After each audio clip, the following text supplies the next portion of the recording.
Olá, meus amigos. Quero cumprimentar a todos. Vamos à lição número 11, a parte de terça-feira, falando sobre o livro de Deuteronômio e sua implicação em outros livros da Bíblia. Hoje vamos falar sobre Jeremias. O profeta Jeremias foi muito influenciado pelo livro de Deuteronômio, principalmente porque, quando o rei Josias achou o livro, quem era profeta na ocasião era o profeta Jeremias. E ele viu quando Josias fez uma reforma em Israel baseado naquilo que o livro estava dizendo. Isso quer dizer que nós temos hoje grande necessidade assim de buscar a Deus em todos os momentos. O povo de Israel entendeu isso. Quando eles estavam em grande dificuldade, eles buscavam a Deus e achavam a presença divina.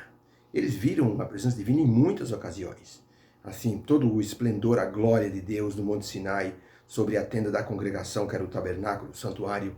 Isso causou neles não um medo, mas um temor santo, que era justamente o respeito, a reverência pela presença divina. Tanto que quando Moisés estava assim com o povo no deserto, o povo era assim muito ruim, muito teimoso. E para que ninguém entrasse no santuário e fosse consumido, Deus pediu que fizessem assim um acampamento em volta do santuário, e os levitas fizeram um quadrado com as tendas deles para que ninguém pudesse entrar no santuário de maneira desavisada. A presença de Deus era muito especial e assim extraordinária para aquele povo naquele momento. Um dia o rabino Josué estava visitando o imperador Trajano. Eles conversavam sempre, o imperador queria sempre bons conselhos do doutor judeu. E um dia o imperador Trajano disse para o rabino Josué: me mostre o seu Deus. E então o rabino Josué disse: mas o meu Deus está em toda parte. Meu Deus é o Criador. Me mostre o seu Deus, disse o imperador Trajano.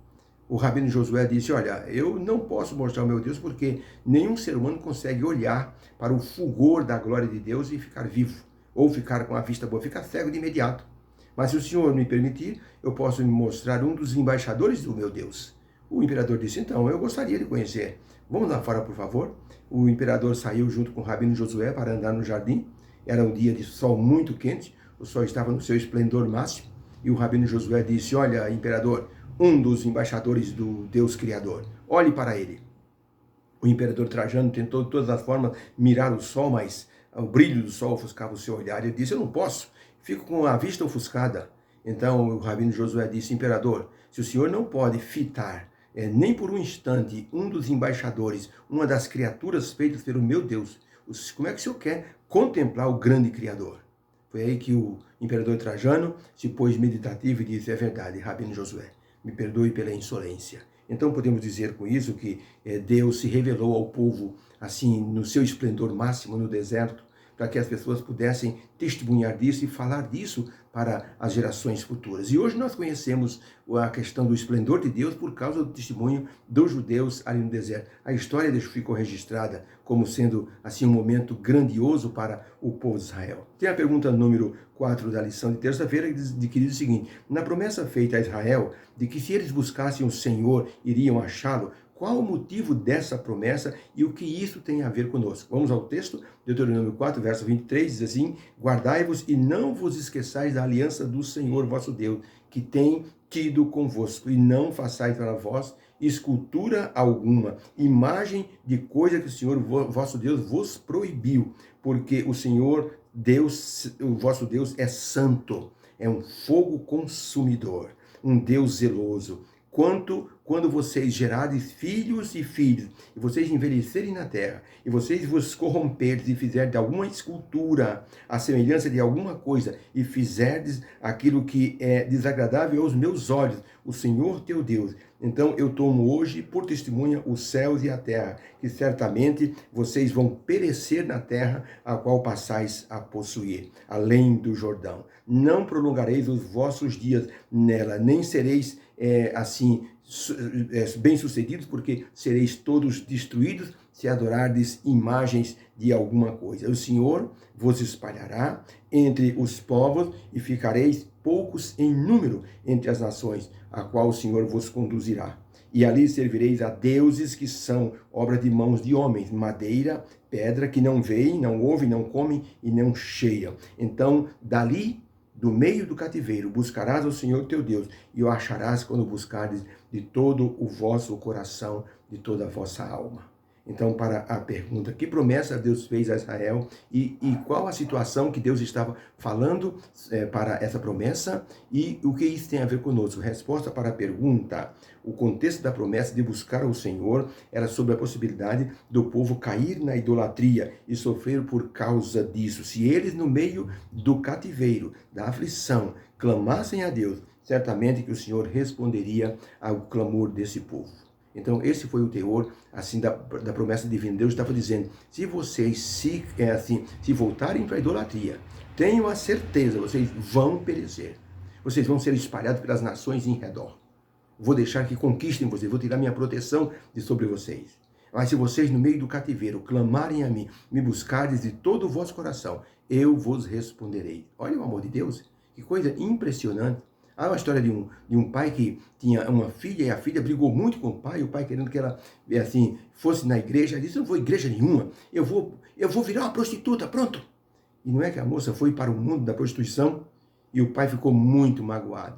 A mãe também, e foi aquele desespero na família. Ela foi para outra cidade e ali então perderam o contato. O pai ficou 7 anos sem ver a filha. Mas um dia o pai disse, eu vou buscar minha filha, eu vou atrás dela. E o pai então saiu procurando a filha, e chamando pelo nome dela, e chamando pelos becos, pelas ruas escuras, até que ele ouviu uma débil voz vinda de um porão, de uma casa que era basicamente um porão. Desciam as escadinhas, e ali havia alguém chamando, pai, pai. E ele foi lá, a filha estava doente, numa cama. Ele pegou a filha depressa, chamou ali um táxi, levou para um hospital, cuidou da filha e a levou para casa. Deus é um Deus amoroso dessa forma. O povo fazia de tudo, caía na idolatria e Deus prevenia. Deus já estava falando antecipadamente. Se vocês caírem na idolatria, e vocês vão cair, então vocês vão ser espalhados, porque eu já estou dando para vocês, não o castigo, eu estou dizendo para vocês as consequências do que vai acontecer com vocês. Mas se vocês, no meio das consequências, se vocês me clamarem, me buscarem de todo o coração, vocês vão me achar. O rei Josias iniciou a reforma e o profeta Jeremias participou dessa reforma. Ele viu como Deus se tornou amável com o povo por causa da reforma do rei Josias. E então Deus disse, através da profetisa Uda, para o rei Josias, eu vou trazer muitos males a essa nação de Israel, mas você não vai ver isso, porque você me agradou, você fez o que era reto perante os meus olhos. E então o rei Josias, junto com Jeremias, proclamaram uma mudança em Israel. Tiraram todos os ídolos, os postes, tiraram as imagens da idolatria, mandou matar os profetas em Samaria, limpou tudo, deixou a terra sem nenhum tipo de idolatria. Isso agradou muito a Deus. O profeta Jeremias viu isso e agora o profeta Jeremias estava vivendo um momento em que o povo estava de novo caindo na idolatria. Pergunta número 5 diz o seguinte, de acordo com o profeta Jeremias, quais seriam as condições para o povo permanecer na terra prometida, conforme o livro de Deuteronômio diz?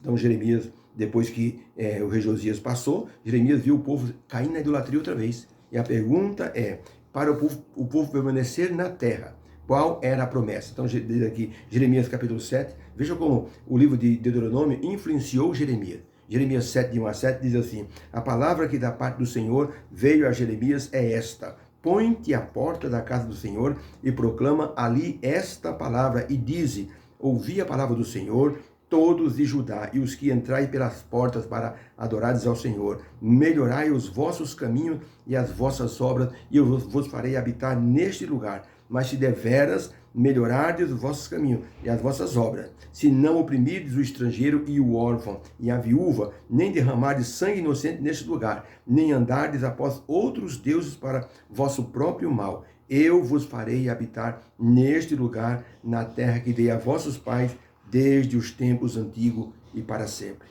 Então, para a pergunta, de acordo com o profeta Jeremias, quais seriam as condições para o povo permanecer na terra? E como o livro de Deuteronômio influenciou Jeremias a dizer o que ele disse aqui, explicando a resposta. Tanto Jeremias como Moisés, em Deuteronômio, falaram que as bênçãos só viriam pela obediência aos mandamentos do Senhor e o afastamento da idolatria. Essas eram as condições para que eles pudessem permanecer na terra. Veja como o Deuteronômio influenciou a fala de Jeremias. Na vida espiritual, nada acontece por acaso. Sempre há uma causa e um efeito. Por isso, o livro de Deuteronômio registrou esta verdade para que nós pudéssemos estudar hoje. Se quisermos viver o melhor dessa terra, temos que obedecer ao Senhor. E hoje Deus nos dá instruções através de sua palavra. Colocou vários livros na Bíblia para que pudéssemos então ler essa palavra e nos orientar. Um rapaz, um soldado que estava indo para o Egito com o seu regimento, com a sua companhia de soldado, com a sua companhia militar. Antes dele sair, a mãe disse: filho, um momentinho só, correu lá dentro e disse: filho, leve a Bíblia. É muito importante ler a Bíblia. Ah, mãe, a Bíblia, eu não leio a Bíblia, mãe. Filho, leia a Bíblia. Você vai se tornar uma pessoa melhor. Aquele moço foi para o Egito e nas folgas ia com seus amigos soldados para as tabernas, para os bares, para os locais de prostituição. E um dia esse moço, num momento à tarde, estava vendo uma companhia recebendo ordens dos seus oficiais, e aqueles homens davam ordens, e aqueles soldados obedeciam cegamente aquelas marchas, aqueles exercícios. E aquele moço colocado assim à porta da sua tenda, ele ficou olhando aquela cena dos oficiais dando ordem e os rapazes obedecendo. Ele então imaginou e veio ao coração dele que existe um comandante maior do que os oficiais da terra. Ele correu lá na mala dele, pegou a Bíblia e começou a ler a palavra de Deus. E à medida que ia lendo, seu coração ia se entregando ao Senhor. E aquele moço se tornou um bom cristão, e quando saiu do exército, voltou para sua casa e disse: mãe, a palavra de Deus me trouxe de volta aos caminhos do Senhor. Muito obrigado por ter me dado a palavra para que eu pudesse levar na minha bagagem. Temos que levar em nossa bagagem cultural a palavra de Deus. Em nossa bagagem espiritual, as ordens divinas para o nosso bem-estar. Que haja uma bênção para o vosso coração e o Senhor te abençoe neste dia. Fica com Deus. Amém.